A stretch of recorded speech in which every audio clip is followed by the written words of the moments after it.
이상 성경 봉독하실 때에 누가복음 17장 11절에서 19절 말씀까지 제가 봉독드렸습니다.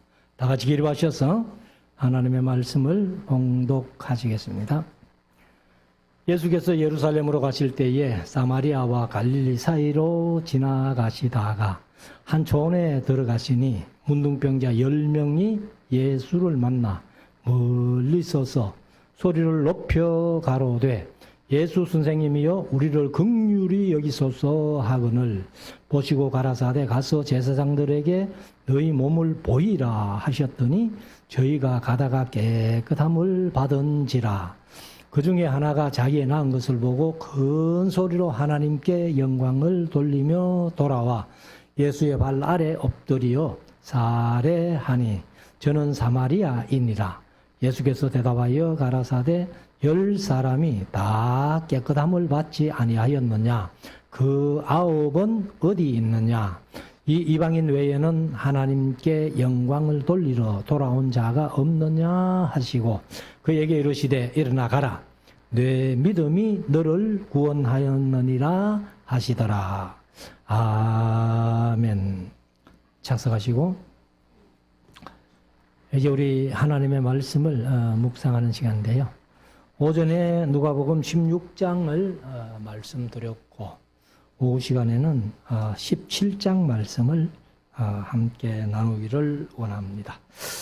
17장 말씀도 여러 가지 사건을 같이 다루고 있습니다만은 특별히 열문둥병자가 깨끗함을 받은 이 사실을 많이 얘기를 하고 있습니다.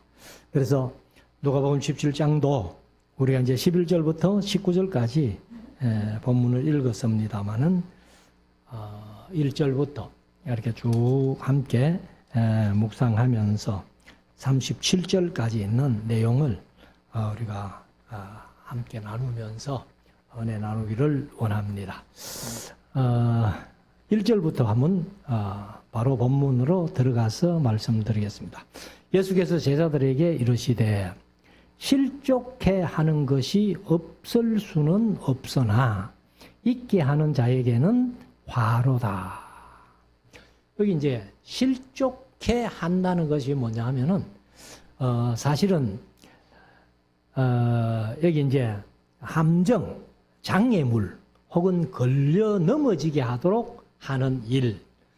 그것이 인간 세상 사는 삶 속에서도 그런 게 있지만은 특별히 신앙 안에서 예수를 믿고 있는데 어떤 일로 인해 가지고 실족해서 예수를 안 믿는 그런 사람들이 많이 있거든요. 그렇게 하는 일이 없을 수는 없다는 거예요. 세상 사는 삶 속에서. 그러나 예수님이 말씀하신 것은 있게 하는 자는 화가 있다는 겁니다. 자, 2절. 제가 이 소자 적은 자 중에 하나를 실족해 할진대. 적은 자 하는 것은 사실 뭐 어린아이 하나라도 그런 의미가 있습니다. 그래서 아주 적은 자, 우리가 흔히들 뭐 어린아이 하나라도 실족해 한다면은 차라리 연자 맷돌을 목에 매이우고 바다에 던지는 것이 나으니라. 사실 연자 맷돌을 목에 달아가지고 그 사람을 바다에 던진다면은 그 사람이 어떻게 되겠어요? 그러니까 이 말씀은 무슨 말씀인가 하면은 육신은 죽는다 할지라도 혹 그 영혼은 구원받을 수 있다는 거예요. 그런데 여기에서 이제 실족해 해버리면은 육신은 생명을 얻을지 몰라도 영원한 생명, 천국은 갈 수 없다. 그러니까 육신의 생명을 희생해서라도 천국 가는 게 낫지. 그게 바로 순교잖아요. 순교. 근데 순교를 피하고 그냥 지옥에 가면은 무슨 소용이 있겠느냐. 그래서 제가 늘 자주 말씀드렸습니다만은 예수님께서 우리의 생명이 천하보다 귀하다. 천하보다 귀한 생명. 그래서 제가 강의하면서 가끔 물어봅니다만은 예수님이 천하보다 귀한 생명이라고 강조를 해놓고 물어봅니다. 생명보다 귀한 게 있어요? 없어요? 그러면은 100% 없다는 거예요.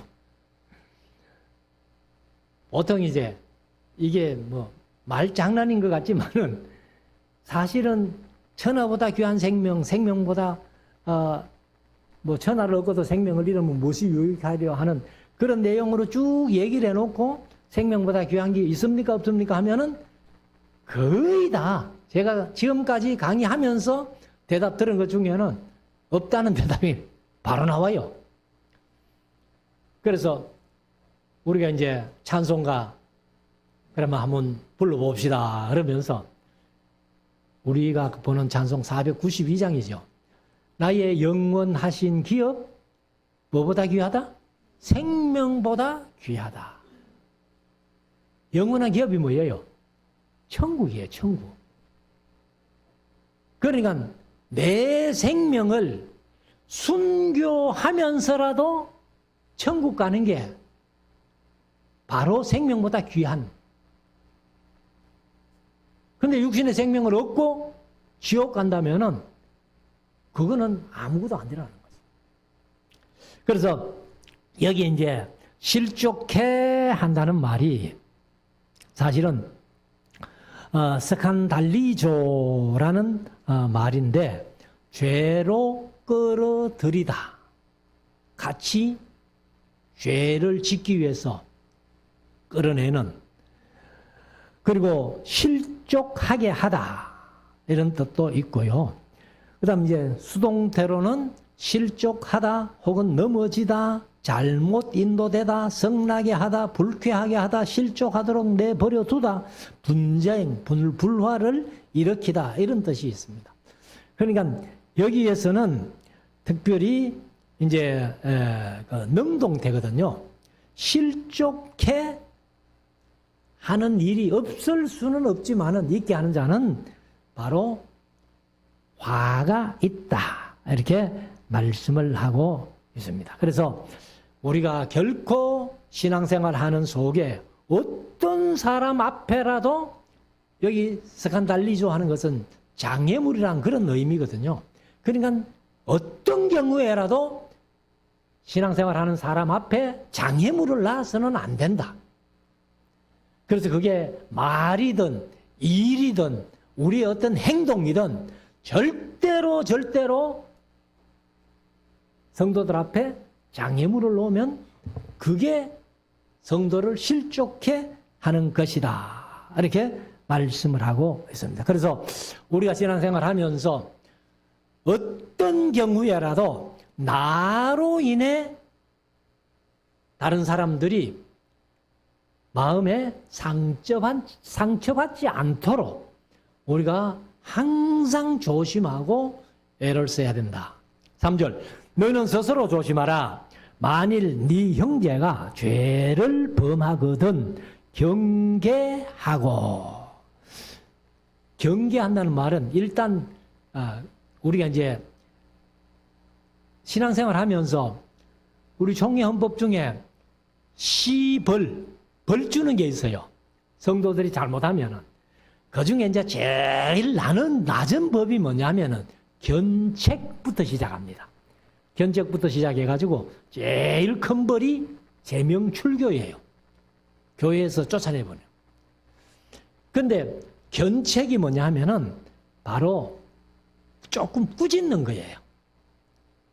그래서 잘못했을 때에 그것은 잘못입니다 하고 이렇게 얘기해 주는 이게 견책이거든요. 그래서 여기 이제 죄를 범하거든 경계하라는 말이 바로 견책하라 그 말이에요. 조금 이렇게 꾸짖어 주라.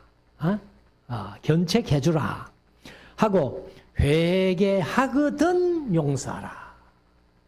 그러나 어떤 사람이 내게 죄를 지었어요. 그럼 내가 상당히 기분 나쁘잖아요. 그럼 상대방이 와가지고 아이고 내가 잘못했습니다 하고 용서를 빌거든 무조건 용서해 주라는 겁니다. 만일 4절에 하루 7번이라도 네게 죄를 얻고 7번 네게 돌아와 내가 회개하노라 하거든 너는 용서하라 하시더라. 이게 사실 하루에 7번 죄를 같은 사람에게 지을 수는 없겠죠. 사람이라면 그렇게 할 수가 없을 겁니다. 그렇지만은 예수님의 말씀은 이렇게 7번 죄를 짓고 7번 와가지고 내가 회개하노라 하거든 용서해 주라는 거예요. 그 이제 마태복음에 보면은 마태복음 18장에 이제 이 말씀이 나오는데 베드로가 형제가 내게 죄를 범하거든 몇 번 용서해 줄까요? 7번까지 용서해 줄까요? 하니까 예수님의 대답은 70번씩 7번이라도 용서해 주라. 그러면 70번씩 7번 같으면 490번인데 490번만 용서해 주고 491번째는 용서해 주지 마라 그 말입니까? 아니에요. 무한대로 용서해 주라. 이렇게 말씀을 하고 있습니다. 근데 사실 우리가 이 죄를 짓고 한번 용서 구합니다 하고 회개합니다 하고 이제 이렇게 해줄 수는 있어요. 그런데 사실 7번을 하루에 와가지고 죄를 금방 짓고 7번 하면은 시간적으로 보면은 낮 시간만 보면은 아침 6시부터 저녁 6시까지 해도 12시간밖에 안 되잖아요. 12시간에 7번 죄를 지면 2시간마다 한 번씩 죄 짓고 와가지고 또 내가 회개합니다 하면 용서해주고 또 2시간 지나고 또 와가지고 용서합니다. 이제 회개합니다 하면 용서해주고 물론 예수님은 그렇게 하라는 거죠. 근데 솔직히 하루에 7번 같은 사람에게 죄를 지을 경우는 아마도 사람이라면 인생 삶 속에 그런 일은 없을 거예요. 그렇지만은 예수님께서는 베드로에게 말씀하신 대로 7번씩 7번이라도 용서하라 하신 말씀처럼 회개하는 자는 무조건 용서해 주라. 이런 말씀입니다. 그래서 우리가 이제 용서라는 말이 성경에 많지요. 그래서 특별히 우리가 죄인으로 살던 저와 여러분들을 예수님께서 십자가에 피 흘려 주심으로 말미암아 우리를 다 용서해 주셨잖아요. 그래서 예수님께서 이제 누가복음 15장에서도 말씀드렸습니다만은 바로 탕자의 비유. 그 둘째 아들이 아버지께 와가지고 내가 아버지와 하늘과 아버지께 죄를 범하였습니다 했을 때에 아버지가 다 용서해 주신 것처럼 우리가 나중에 이제 빌레몬서에 가면은 빌레몬이 빌레몬의 종으로 있던 오네시모가 아마 빌레몬의 그 어떤 금품을 좀 훔쳐 도망간 것 같거든요. 그런데 그가 예수 믿고 사실 이제 골로새에 살던 빌레몬의 집에 종으로 있던 사람인데 로마까지 도망갔단 말이에요. 그러니까 로마까지 도망가가지고 예수 믿고 새 사람이 됐어요. 그러면 바울이 빌레몬서에 얘기한 대로 내가 오네시모를 내 사역하는데 보탬이 되니까 그냥 내가 설 수도 있다는 거예요. 그렇지만은 빌레몬의 허락 없이는 내가 그렇게 하지 원하지 않는다. 그래가지고 이제 두기고를 통해서 빌레몬서를 빌레몬에게 보내면서 오네시모를 따라 보내는. 그래서 빌레몬이 모든 걸 용서해 주기를 바랐던 이런 내용이 이제 빌레몬서에 있는데 아무튼 우리가 이제 이 용서 문제는 여기 잘 말씀해 주고 있으니까 우리들도 끊임없이 이렇게 용서하면서 근데 이제 문제는 와서 얘기를 안 한다는 거지요. 자기가 분명히 잘못했으면은 그 사람에게 당사자에게 가서 내가 잘못했습니다. 회개합니다. 이렇게 용서를 구하라는 건데 와서 잘못을 안 구하는데 그래서 마음속으로는 뭐 용서했다 손치더라도 그래 겉으로는 용서가 안 되는 겁니다. 사실은. 그래서 우리가 혹이라도 상대방에게 뭔가 좀 잘못했거든 내가 가서 솔직히 잘못했습니다. 용서해 주십시오. 이렇게 하면은 우리가 하루에 7번이라도 반복해서 죄를 범해도 반복해서 와서 회개하노라 하거든 용서해 주라. 5절 사도들이 주께 여짜오되 우리에게 믿음을 더하소서 하니. 그러니까 제자들이 예수님을 따라다니면서 예수님께서 계속 믿음 얘기를 하는데 이제 제자들이 자기들이 어떤 부담이 되었는지는 모르겠습니다만은 예수님 앞에 믿음을 더하소서 이렇게 얘기를 해요. 그러니까 믿음은 누가 주는 것 아니에요. 하나님이시라 할지라도 여러분들이 거부하면요 하나님이 주실 수 없어요. 그래서 믿음은 스스로 생기게 하고 자라게 하고 성숙한 믿음이 되도록 해야 되는데 오전에도 말씀드렸습니다만 믿음은 들으면서 납니다. 다른 방법은 없어요. 어떤 이적과 기사를 보고 믿었다 할지라도 믿음이 생기고 자라는 것은 말씀을 들음으로 이렇게 된다는 것을 분명히 마음속에 다시 한번 새길 수 있기를 원합니다. 6절 주께서 가라사대 너희에게 겨자씨 하나할 만한 믿음이 있었다면 이 뽕나무들어 뿌리가 뽑혀 바다에 심기우라 하였을 것이요 그것이 너희에게 순종하였으리라. 그러면 우리가 이제 이 믿음이라는 것을 특별히 이제 누가복음 다음에 요한복음이 나오는데 제가 강의하면서 자주 그런 말씀을 드렸습니다만은 믿음이란 뭐냐 했을 때에 뭐 성경적으로 여러 가지 대답을 할 수 있겠지요. 제일 쉬운 대답은 아마 히브리서 11장 믿음은 바라는 것들의 실상이요 보지 못하는 것들의 증거입니다. 이렇게 정의가 성경에 되어 있습니다. 그런데 저 나름대로 믿음이란 무엇이냐 했을 때에 요한복음을 보면서 느낀 게 뭐냐 하면은 우리가 말로만 주여 믿습니다. 예, 내가 믿어요. 믿습니다. 그게 믿음이 아니고 믿는다면은 행동하라는 겁니다. 그래서 요한복음에는 믿음이란 단어가 65번인가 이래 나와요. 나오는데 마태, 마가, 누가복음을 공한복음이라고 하는데 공한복음에는 믿음이라는 말이 요한복음만큼 안 나옵니다. 세 복음서 다 합해가지고. 그럼 요한복음이 믿음을 얼마나 강조했다는 것을 우리가 한번 생각해 볼 수가 있는데요.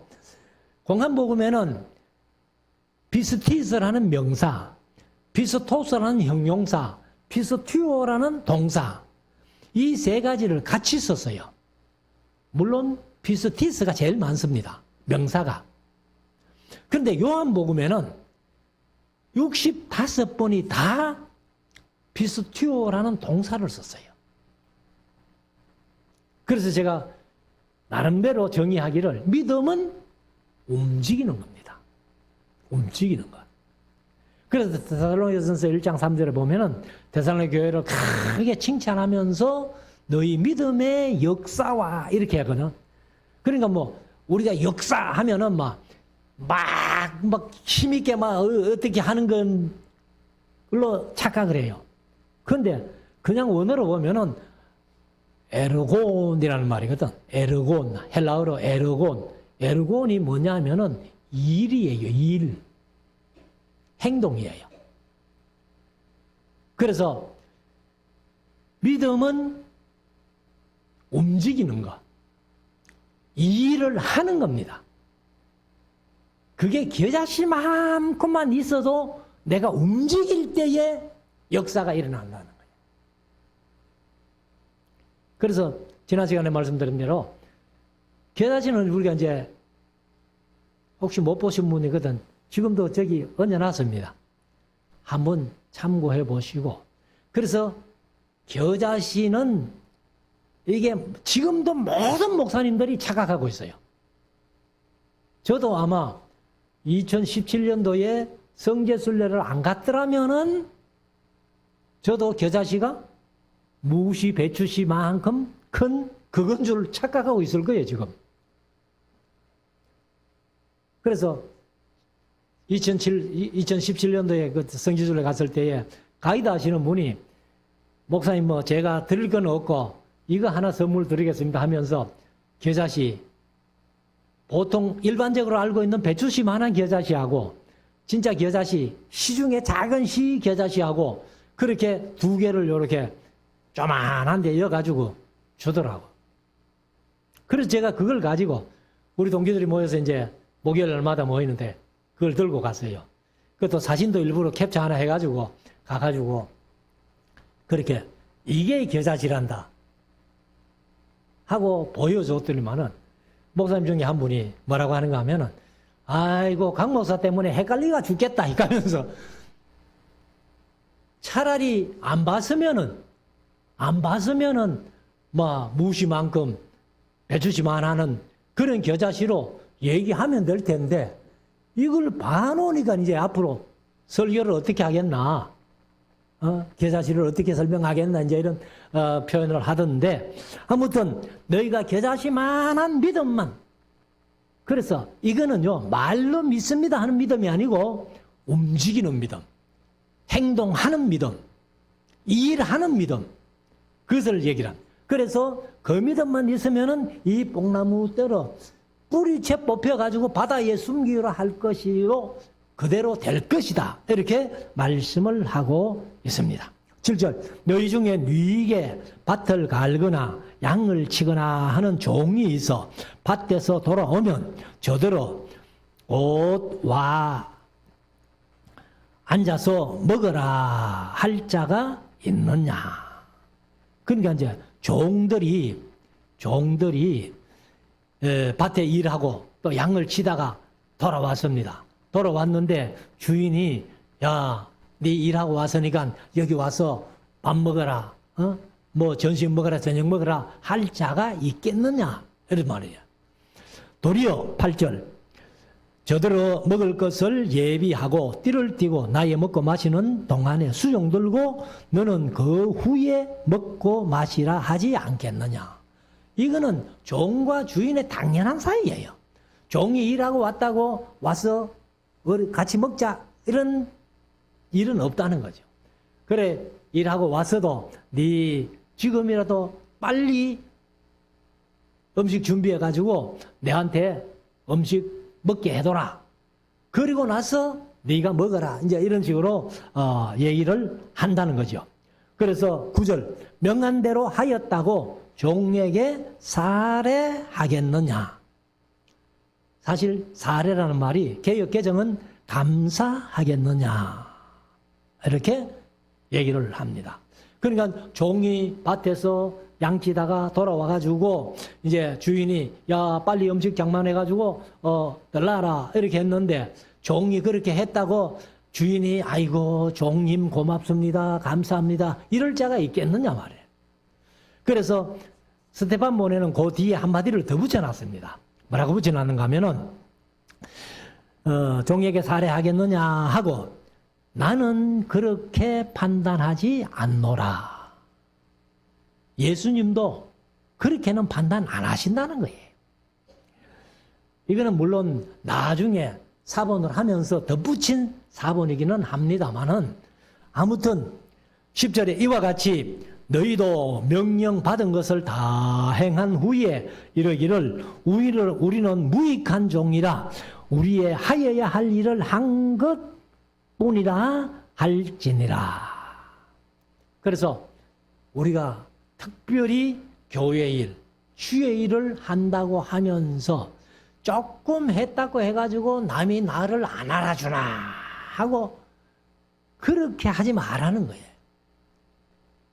그래서 우리가 할 일을 했거든 내가 당연히 할 일을 했습니다 내가 주의 종으로 한 것뿐입니다. 이렇게 하라는 거예요. 그래서 노 목사님이 늘 강조하는 것 중에 한 가지 제가 머릿속에 박혀 있는 게 하나 있는데 무슨 말씀인가 하면 교회는 두 가지 만 때문에 망한다는 거예요. 만. 두 가지 만. 첫째 만은 무슨 만인가 하면 교만이에요. 뭘 좀 이렇게 했다고 해가지고 내가 낸데 날 좀 안 알아주나. 요만, 그 교만 때문에 교회가 안 된다는 겁니다. 그 다음 두 번째는 태만이에요. 태만. 그냥 교만은 너무 잘하는 사람들이 생기는 것이고 태만은 너무 못하는 사람들이 생기는 거예요. 그래서 우리 교회는 교만한 사람도 말고 태만한 사람도 말고 우리 교회는 일꾼이 많아지기를 바랍니다. 그래서 군들도 많아요. 일꾼이 있는가 하면은 말꾼이, 교회 하는 말꾼이 더 많아요. 그러니까 자기가 몸으로 움직일 생각은 안 하고 입으로만 뭐 이래 해라 저래 해라 하고 왜 이것도 못하나 저것도 못하나 하면서 막 이렇게 말만 하는 사람들이 있다는 겁니다. 그래 말꾼 참 골치 아프죠. 그 다음에 놀꾼, 태만하는 사람들. 그냥 말도 안 하지만은 일도 안 하고 놀꾼이에요, 놀꾼. 그래서 우리가 진정으로 하나님을 사랑하고 교회를 사랑한다면은 우리가 일꾼이 되자는 거예요, 일꾼. 그래서 일꾼이 돼가지고 또 남이 안 알아준다고 또 너무 섭섭병에 걸려가지고 섭섭해서 내가 교회 못 나가겠다. 이런 식으로 하면 안 된다는 거예요. 섭섭한 걸 그냥 참고 있으니까 더 높아진 지위를 챙긴 사람이 하나 성경에 있죠. 그게 에스더스에 나오는 모르드게입니다. 모르드게가 그 왕궁문에 이렇게 있으면서 빅단과 데레스라는 그 두 문지기가 아하수에로 왕을 모살하려고 이렇게 얘기하는 것을 듣고 그것을 에스더에게 가서 얘기했고 에스더가 아하수에로 가가지고 얘기해가지고 빅단과 데레스를 잡아가지고 처형을 하고 그렇게 안 했으면 아하수에로 왕이 목숨이 위태할 뻔했는데 그런데 아하수에로 왕의 목숨을 살려준 모르드게에게 아무 조치도 안 했어요. 그러면 모르드게가 얼마나 마음속으로는 섭섭하겠어요. 어? 왕의 생명을 내가 살려줬는데 이럴 수가 있나 말이야. 근데 모르드게가 섭섭한 걸 그냥 겉으로 내색하지 않고 마음에 섭섭함도 없었는지 모르겠습니다. 그런데 이 아하수에로 왕이 잠이 안 와가지고 궁중길기를 갖다가 읽어봐라.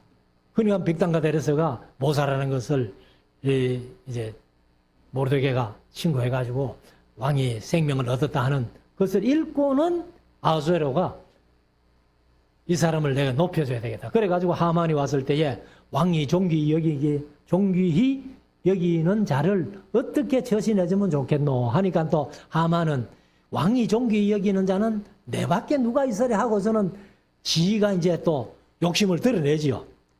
그런데 왕이 그 얘기를 듣고는 그래 네 말 잘했네. 그러면 모르드게를 당장 왕복을 입혀가지고 왕이 다는 말을 태워가지고 네가 고삐를 잡고 수산성을 다니면서 왕이 존귀히 여기는 자는 이렇게 해줄 것이요 하고 외치고 다녀라. 그래서 하만은 죽고 모르드게가 총리가 되잖아요. 그러니까 우리가 교회 일을 하고 뭐 알아주면 좋고 아무도 알아주는 사람이 없다 할지라도 상급은 누가 주십니까? 하나님이 주시기 때문에 우리가 마음에 섭섭한 생각하지 말고 그냥 우리가 믿음으로 이렇게 생활하시면은 좋은 결과가 있을 것입니다.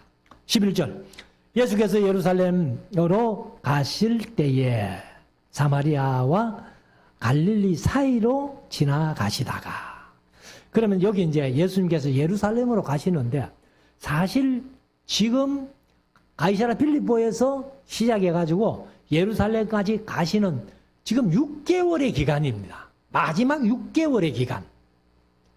그래가지고 이제 사마리아를 이렇게 통과해서 갈 수밖에 없기 때문에, 그래 사마리아와 갈릴리 사이로 지나가시다가 한 촌에 들어가시니, 한 촌이란 것은 마을이겠죠. 어떤 마을에 들어갔는데 문둥병자 10명이 예수를 만나 멀리 서서, 왜 멀리 섭니까? 이것은 유대인들은 불가촉 병이기 때문에 절대로 이렇게 가까이 가지를 못합니다.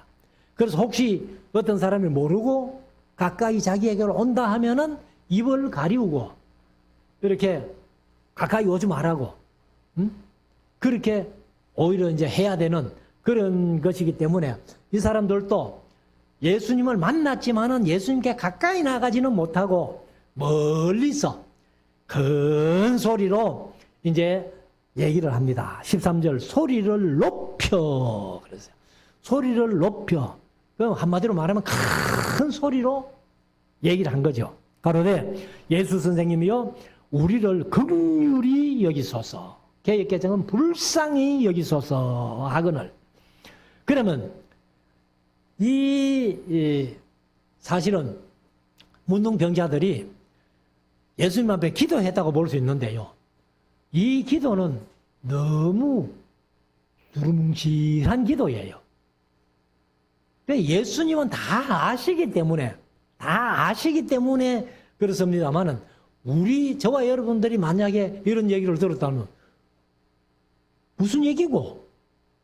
구체적으로 좀 한번 얘기해봐라. 이러겠죠. 그런데 예수님은 다 아시기 때문에 14절 보시고 가라사대 가서 제사장들에게 너희 몸을 보이라. 왜요? 지금 같으면은 문둥병에서 나았다면은 그 나았다는 진단서를 어디 가서 끊어요? 병원에 가서 끊죠. 병원에 가가지고 몸을 진찰하고 나서 문둥병이 완치됐습니다 하고 이렇게 이제 선고를 받는데, 그 당시에는 그 판단해주는 사람들이 제사장들이에요. 그래서 이 말씀은 한마디로 말씀드리면은 레위기 14장대로 해라. 레위기 14장대로 해라. 그래서 이 10명이 그 말씀을 듣자마자 문둥병을 가진 그대로 제사장에게로 갑니다. 그러면 이 사람들 믿음이 대단하죠. 예수님이 너희 몸을 제사장들에게 가서 보이라. 근데 문둥병은 아직 안 나았어요. 안 나았는 상태로 제사장에 가면은 제사장들이 뭐라 하겠어요? 그런데 이 10명이 다 큰 믿음 가지고 제사장에게로 가요. 가다가 보니까 나은 거예요. 그래서 이 믿음이 무슨 믿음인가 하면 바로 움직이는 믿음. 제사장에 가서 너희 몸을 보이라 했을 때에 이 10명의 문둥이가 갔다는 거예요. 제사장에게로. 근데 내가 몸을 보니까 문둥병도 낫지도 않았는데 어떻게 제사장에 가? 그러고 안 갔으면 안 낫는 거죠. 마음속에나 어떤 믿음이 있다 할지라도 안 갔으면 안 났을 거예요. 그러니까 갔기 때문에, 움직였기 때문에 10명이 다 나은 겁니다. 하셨더니 저희가 가다가 깨끗함을 받은지라. 다 나았습니다. 15절 그 중에 하나가 자기의 나은 것을 보고 큰 소리로 하나님께 영광을 돌리며 돌아와. 자, 10명이 다 깨끗함을 받았어요. 그런데 한 명만 큰 소리로 하나님 앞에 영광 돌리고 예수님께로 돌아옵니다. 그래 9명은 예수님이 말씀하신 대로 제사장에 가서 보이라 했으니까 9명은 또 그 말씀 순종한다고 갔는지 모르겠습니다만 갔습니다. 제사장에 가서 자기 몸을 보였을 것이고 제사장이 그래 문둥병에서 완치돼서 하고 선고를 받았을 것이고 그러면 바로 자기 가족들에게 가가지고 내가 이렇게 깨끗함을 받았다 하고 자랑했을 것이고 그런데 한 명이 큰 소리로 하나님 앞에 영광을 돌리고 돌아왔다는 거예요. 그래서 제가 이 본문도 총신 다닐 때 저희 설교를 가르친 박희천 목사님이 설교한 내용 중에 제목만 기억나요. 제목. 무슨 제목인가 하면은 같은 보름.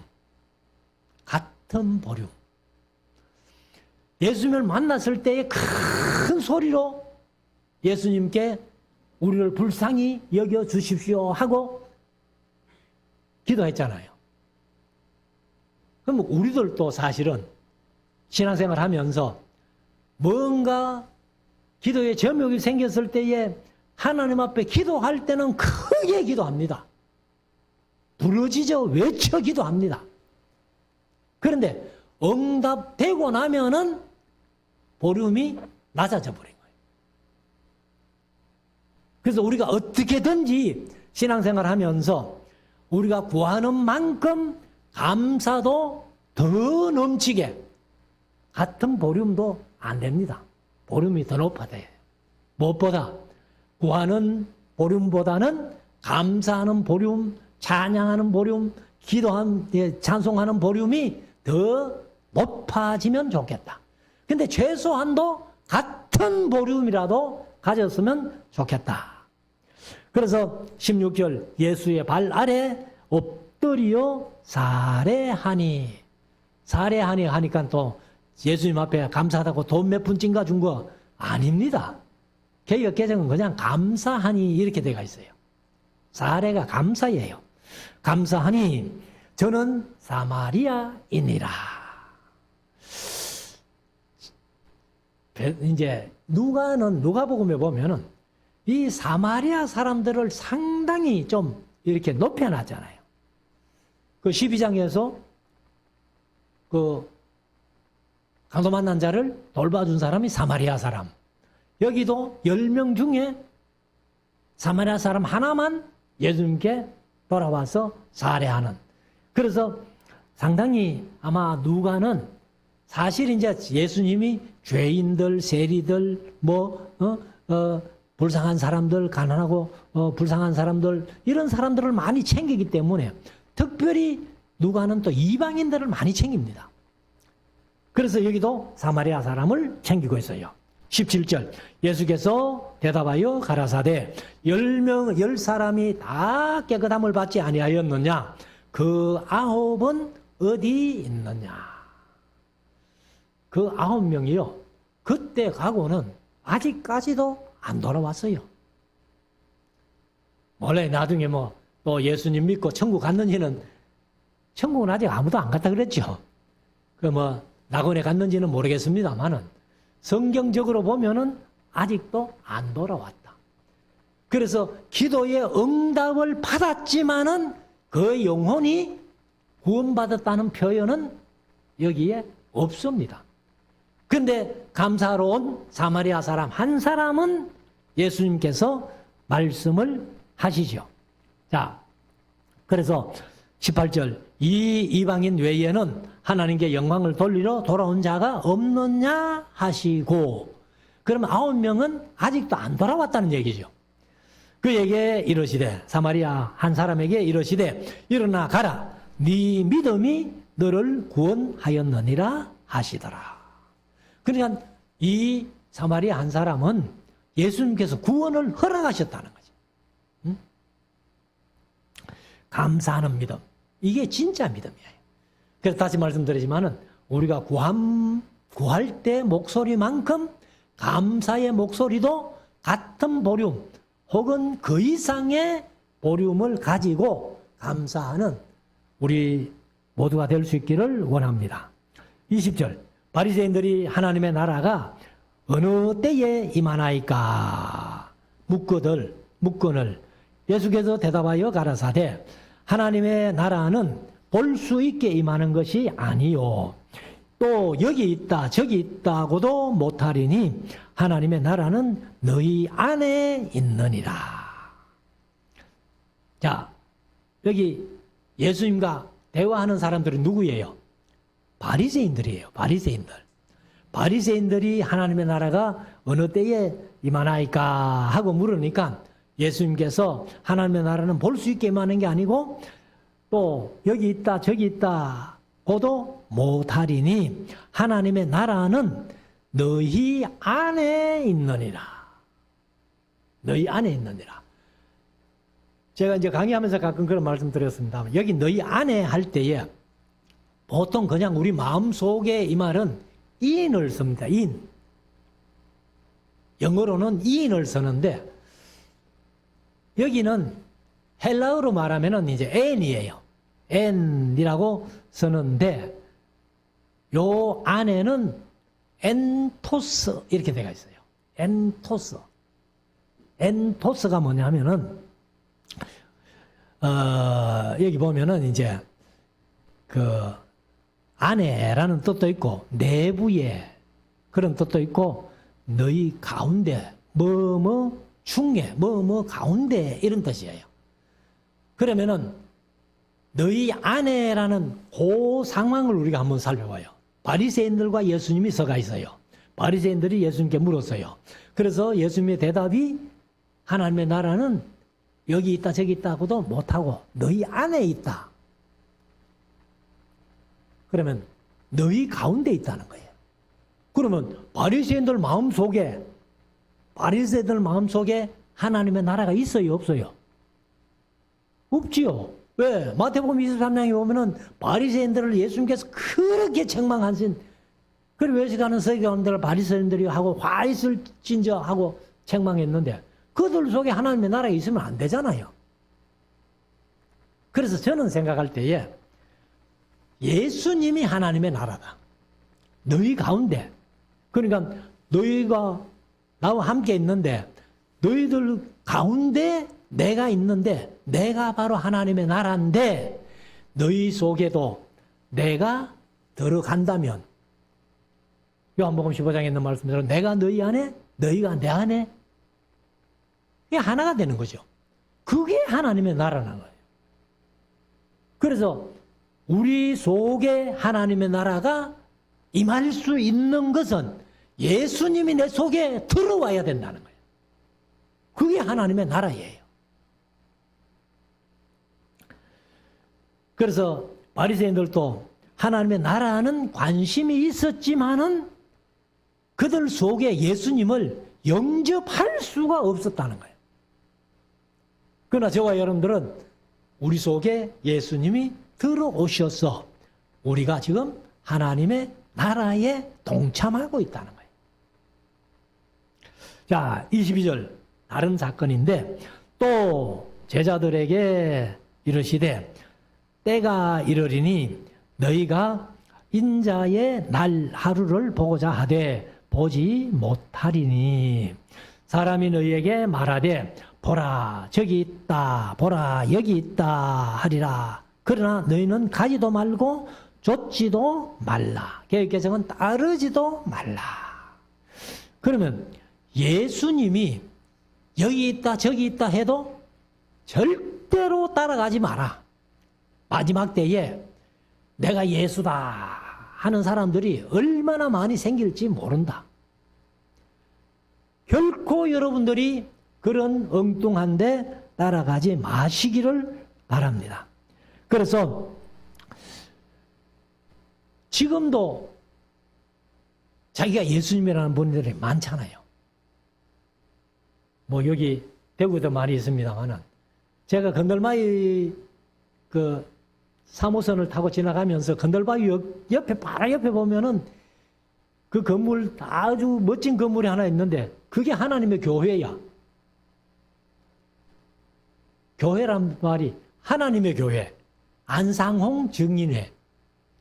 토요일 날 예배드리는. 안상홍이가 자기가 성령이라고 했거든. 그리고 또 살아있는 성령 하나 있잖아요. 그게 신천지 이만희야. 그래서 지금은 제가 뭐 별로 조사를 안 해봤는데, 제가 이제 총신 다닐 때 이렇게 한국에서 자칭 예수란 사람이 그 당시에 몇 명이었고 하면은요, 한국에만 36명이었어요. 그러니까 여러분들이 절대로 그런데 휘둘리고 유혹되면 안 된다. 24절, 번개가 하늘 아래 이편에서 번듯하여 하늘 아래 저편까지 비춤같이 인자도 자기 날에 그러하리라. 자기 날이 뭡니까? 이게 재림하는 날이에요. 그래서 예수님이 스가랴서 14장에 보면은 어디에 재림하셔요? 감람산에 재림하시거든. 감람산에 재림하시는데, 그러면 우리가 지구 완전 반대는 아니지만은 어느 반대 방향에 있기 때문에 예수님이 감람산에 재림하시는 것을 우리가 볼 수 없을 것이다. 천만의 말씀. 바로 번개가 동에서 번뜩해가 서까지 다 비치는 것처럼 인자의 임함도 그러하다는 거예요. 그래서 요한계시록 1장 7절에 보면은 볼지어다 구름을 타고 오시리라. 각인의 눈이 그를 보겠고, 각인의 눈, 그 당시에 살아있는 모든 사람들이 볼 뿐만 아니라 그를 찌른 자들도 볼 터이요. 찌른 자들이 누구예요? 로마 군병들, 유대 병정들, 그런 사람들. 예수님이 십자가에 못 박힐 때 있던 그런 사람들도 다 본다. 그런데 그 사람들이 지금 세상에 있어요? 없어요. 아마 뭐 백부장처럼 그가 진짜 하나님의 아들이다 하고 예수를 믿었다면은 지금 낙원에 가가 있을 것이고, 그렇지 않으면 전부 어부에 가가 있을 텐데, 바로 엄부에 간 사람이든 낙원에 간 사람이든 이 세상에 살아있는 사람이든 예수님이 재림하실 때는 모두가 다 볼 수 있다. 이것이 성경이에요. 그런데 우리나라에만 36명의 예수가 한국 사람도 다 모르잖아요. 맞아요? 저도 그들 이름 다 모릅니다. 여러분들은 뭐 그들 조사도 안 해봤잖아요. 그런데 예수님이 오실 때는 모든 사람이 다 돌고 안다 그랬는데, 그러니까 엉터리라는 거예요. 자, 25절. 그러나 그가 먼저 많은 고난을 받으며, 예수님이 십자가에 못 박히시면서 많은 고난을 받으며 이 세대에게 버림받아야 할지니라. 예수님이 십자가에 못 박혀 죽임당하시고 버려졌잖아요. 26절, 노아의 때에 된 것과 같이 인자의 때에도 그러하리라. 예수님 재림하시기 직전에 어느 때와 같은 거 하면은 노아의 때와 같다는 거예요. 노아가 방주에 들어가던 날까지 사람들이 먹고 마시고 장가들고 시집 가더니, 이거는 이제 방주를 예비한 기간은 몇 년인지 모르지만은 홍수를 말씀하신 기간은 120년이다. 120년 동안 노아는 열심히 방주를 뭐 처음부터 만들어지는 않았겠지만은 이제 방주 만들 때부터 뭐 몇 년인지는 정확하게 몰라요. 그런데 그때의 다른 사람들은 어떻게? 시집 가고 장가 가고 먹고 마시면서 이렇게 지냈다는 겁니다. 그렇게 했더니 홍수가 나서 저희를 다 멸하였으며, 그냥 육신대로 살던 사람들은 예수님 재림하실 때에 다 그냥 한마디로 말씀드리면 나중에 지옥 간다. 또 롯의 때와 같으리니 사람들이 먹고 마시고 사고 팔고 심고 집을 짓더니, 뭐 사람들이 살면 당연한 것 아니에요. 그런데 예수님의 재림을 준비하면서 이렇게 해야 되는데 예수님은 전혀 상관도 없고 관심도 없고 오로지 육신에 먹고 사는 일에 집 짓고 돈 버는 일에만 매진하다가는 예수님 재림을 잘못 맞이할 수 있다. 그러면 구원 못 받는다는 거죠. 그래서 29절 롯이 소돔에서 나가던 날에 하늘로서 불과 유황이 피오듯 하여 저희를 멸망하였느니라. 30절 인자에 나타나는 날에도 이러하리라. 그러면 노아의 때와 같이 먹고 마시고 시집가고 장가가고, 그리고 롯의 때와 같이 이렇게 온갖 육신의 일을 위해 가지고 신경 쓰다가 예수님 재림을 준비 못하는, 예비하지 못하는 이런 사람들은 구원 얻을 수 없다 하는 것을 말씀을 하고 있습니다. 31절 그날에 만일 사람이 지붕 위에 있고 그 세간이 집 안에 있으면 그것을 가지러 내려오지 말 것이요. 뭐 세상 다 됐는데 그거 챙기가 뭐 하겠어요. 밭에 있는 자도 이와 같이 뒤로 돌이키지 말 것이니라. 롯의 처를 생각하라. 롯의 처가 어떻게 했어요? 뒤로 돌아보다가 소금 기둥이 된 거예요. 그러니까 이 예수님 오실 때에 뭐 뒤에 챙길 게 있나 돌아보면은 구원에서 제외된다. 그래서 33절 무릇 자기 목숨을 보존하고자 하는 자는 이럴 것이요. 또 잃는 자는 살리리라. 이게 이제 아주 예수님이 역설적인 말씀을 하시는 겁니다. 그래서 예수님 재림 직전에는요, 순교를 각오하지 못하면은 그 생명이 살지 못한다는 거예요. 그 산다는 것은 천국 가는 것을 말씀을 하겠죠. 그래서 지금도 뭐 666표가 뭐냐라고 많은 사람들이 얘기를 하는데 몰라요. 아직까지는 666표가 제가 볼 때는 안 나온 것 같아요. 그런데 그것을 이제 받게 되면은 사실 이제 그 전 단계를 계속 지금 반복해 가고 있는 겁니다. 이제 신용카드라든가 뭐 이런 문제. 그래서 현금 안 갖고 다녀도 괜찮아요. 신용카드만 있으면 되니까. 근데 나중에는 신용카드도 필요 없어요. 뭐 칩 같은 걸 여기에 이제 사람에게 심어가지고 사람이 그냥 지나다니면은 다 통과되도록 이렇게 하는데 우리가 666표는 절대로 받을 수 없다. 그래서 666표를 받으면 지옥 가고 요한계시록 7장에 있는 말씀대로 하나님의 인침을 받는 자들은 천국 간다. 그래서 이것이 바로 생명의 길과 사망의 길이에요. 제가 늘 말씀드렸습니다만 생명의 길은요, 생명의 길과 사망의 길 두 길은 에덴 동산에서 붙어 있었어요. 요한계시록까지. 예수님 재림하시는 종말까지 두 길은 항상 있습니다. 에덴 동산에는 생명의 길은 생명 실과를 먹는 것이고 사망의 길은 선악과를 먹는 것이고 노아 시대는 방주에 타는 것이고 그 다음에 방주에 타지 않으면 사망의 길. 그 다음에 이스라엘 백성들이 바벨론의 포로로 잡혀가는 길이 생명의 길이고 잡혀가지 않고 예루살렘에 남아있는 것이 사망의 길. 그 다음에 예수님 시대는 뭐 분명하지요. 예수 믿으면 천국, 예수 안 믿으면 지옥.